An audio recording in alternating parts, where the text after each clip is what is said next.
விஜிமாவின் தூரத்துறவன் என்ற முறையில் நன்றியும் தெரிவித்துக் கொள்கின்றேன்.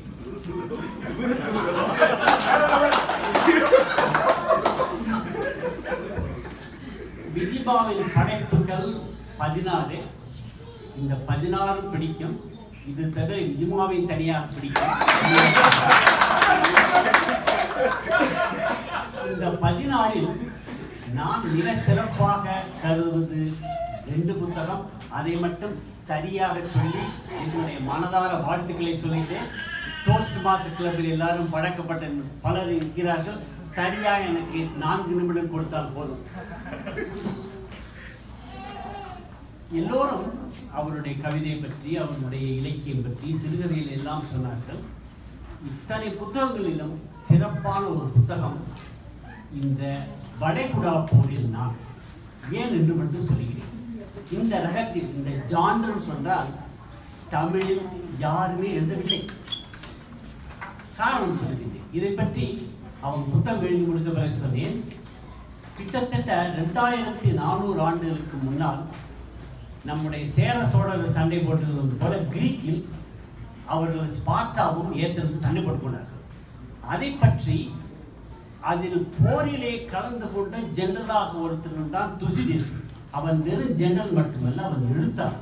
அவன் போரில் போய் சண்டை செய்து விட்டு உள்ளே உட்கார்ந்து அந்த பெலப்போனேசியன் வாரங்கள் பற்றி ஒரு அருமையான ஹிஸ்டரியும் எழுதி ஒரு அருமையான படிவமாக செய்து விட்டான். அது இன்றும் காலந்தாண்டிக்கூடிய அற்புதமான ஒரு புத்தகம்.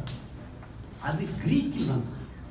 அதை தாண்டி கிட்டத்தட்ட 2200 ஆண்டுகளுக்கு பின்னால் நம்முடைய தமிழ்நாட்டில் டியூப்லேயும் கிளைவும் சண்டை போட்டுக் கொண்டார்கள். தெரியும் உங்களுக்கு.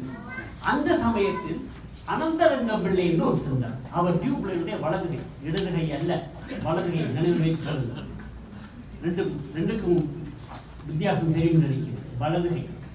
அவர் போர் முனையில் போய் இந்த டியூப்லேக்கு என்னென்னலாம் செய்ய முடியுமோ செய்துவிட்டு வந்து அந்த கூடாரத்தில் உட்கார்ந்து அருமையாக இவன் இன்றைக்கு புத்திசாலித்தனமாக படை நடத்தினான். இன்றைக்கு டியூப்லே இன்னமும் மக்கள் பண்ணிவிட்டான், மடத்தனம் பண்ணியிருக்கிறான், இவன் எங்கே போய் முடிவான் என்று தெரியாது என்று அற்புதமாக எழுதியிருக்கிறார். அதே போன்று 1990 நாங்கள் இங்கே ஓராண்டு மட்டிற்கு ஒரு வாய்ப்பு கிடைத்த பொழுது நாங்கள் வந்து சேர்ந்த 10 நாட்களிலேயே தலைக்கு மேலே ஏதோ பட்டாசு போல கட்டு வந்து விட்டது, பேட்டரி வந்து. இது உண்மை. அந்த சமயத்தில் இப்பொழுது விளையாட்டாக தெரியுது. அந்த சமயத்தில் ஒவ்வொரு வினாடியும் நாங்கள் அச்சத்தோடு தான் இருந்தோம். அந்த அச்சத்தோடு எழுதக்கூடிய ஒரு வன்மையும் இருந்தனால் அந்த வாய்ப்பை பயன்படுத்தி ஒரு அருமையான புத்தகம் இது பலருக்கு கிட்டியிருக்காது. ஏனென்றால் இந்த அனுபவத்தை பலரும் பெற்றிருந்தால் எழுதக்கூடிய திறமை இருந்திருக்கார். எழுதக்கூடிய திறமை உள்ள எத்தனை பேர் இருக்கார்கள் தமிழ்நாட்டில். ஆனால் அவர்கள் யாரும் இந்த வம்பில் மாட்டிக்கொள்ளவில்லை. இந்த ரெண்டும் கிடைத்த ஒரு அற்புதமான ஒரு வாய்ப்பாகத்தான் என்னுடைய விஜிமாவுடன் நான் சொன்னேன். எழுது அருமையான புத்தகமாக இருக்கும், அருமையான அனுபவமாக இருக்கும். இது மிகச்சிறந்த படைப்பு. அடுத்தாற்போல் நாம் சவுதி அரேபியாவில் பார்க்கக்கூடிய அன்றாட தமிழர்களும் மட்டுமல்ல வெளிநாட்டார்கள் இங்கே படக்கூடிய கஷ்ட நஷ்டங்கள் மற்றும் ஒரு விஷயம் கவனிக்கணும். அப்படி இருந்தும் இந்த நாடு ஒரு புனிதமான நாடு. இஸ்லாமியர்களுக்கு மட்டுமல்ல, எத்தனையோ ஏழைகளுக்கு வாழ்க்கையில் ஒரு வழிகாட்டும் அற்புதமான நாடுன்னு தான் நான் நினைக்கிறேன். இது மிக புனிதமான நாடு. ஏனென்றால் பலருக்கு வாழ்க்கையிலே ஒரு சிறப்பை காட்டியிருக்கிறது. அந்த கஷ்ட நஷ்டத்தை சவுதி வாழ் தமிழர்களுடைய உழைப்பும் பிழைப்பு என்பது இதுவும் ஒரு அருமையான டாக்குமெண்ட். இது ரெண்டும் இவர்கள் செய்த மகா பெரிய சாதனை என்பது என்னுடைய கருத்து.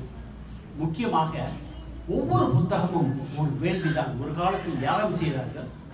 இப்பொழுது ஒரு சிந்தனையான கருக்கொண்டு பிரசவிப்பதுதான் ஒரு அருமையான புத்தகம்.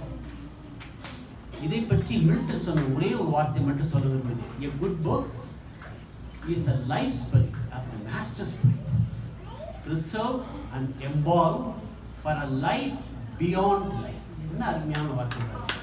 ஒரு நல்ல புத்தகம் ஒரு சிந்தனையாளனுடைய உயிர் நாடி. அந்த உயிர் துடிப்பை அவன் பாதுகாத்து காலம் கடந்து நேரம் கடந்து இடம் என்ற பரிமாணங்களையும் கடந்து இன்னொரு உயிருக்கு அவன் கொண்டு செலுத்த முடிகிறது. அதற்காக பாதுகாக்க முடிகிறது. அவ்வளவு சிறந்தது ஒரு புத்தகம்.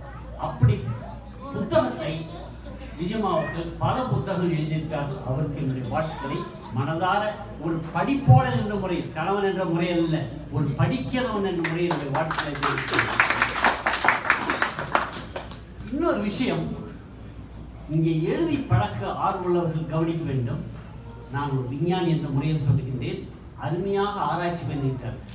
படைப்பாக சிந்தனையாளராக எழுதுவதற்கு எதையாவது பிரயோஜனம் என்றால் அவர் ஆத்ம திருப்தி உண்டு, புகழ் உண்டு, எல்லாம் உண்டு.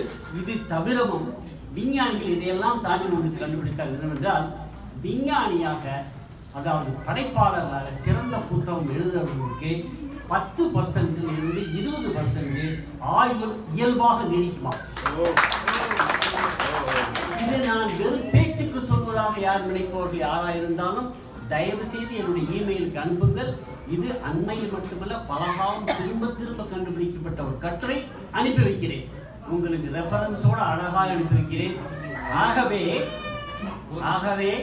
என்னுடைய வாழ்த்துக்கள் என்னவென்றால், திருமதி விஜயலட்சுமி இன்னும் பல ஆண்டுகள் 100 ஆண்டுகளுக்கு தாண்டி நிறைய புத்தகங்கள் படைக்க வேண்டும், நிறைய வேள்வி செய்ய வேண்டிய காலம் கடந்து நேரம் கடந்து பல மக்களோடு கைகுலுக்க வேண்டும். சிந்தனையை விரிவுபடுத்தவும், சிந்தனையை ஆழப்படுத்தவும், இவையெல்லாம் தாண்டி சிந்தனைக்கு ஒரு எழுச்சியை உண்டாக்கவும் இது ஒரு வழியாக அமைந்து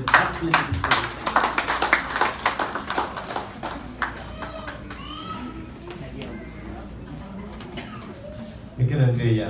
பேராசிரியர் அல்லவா, குறித்த நேரத்தில் துவங்கி குறித்த நேரத்தில் முடித்தார். நண்பர்களே, ஆன்றோர்களே, சான்றோர்களே,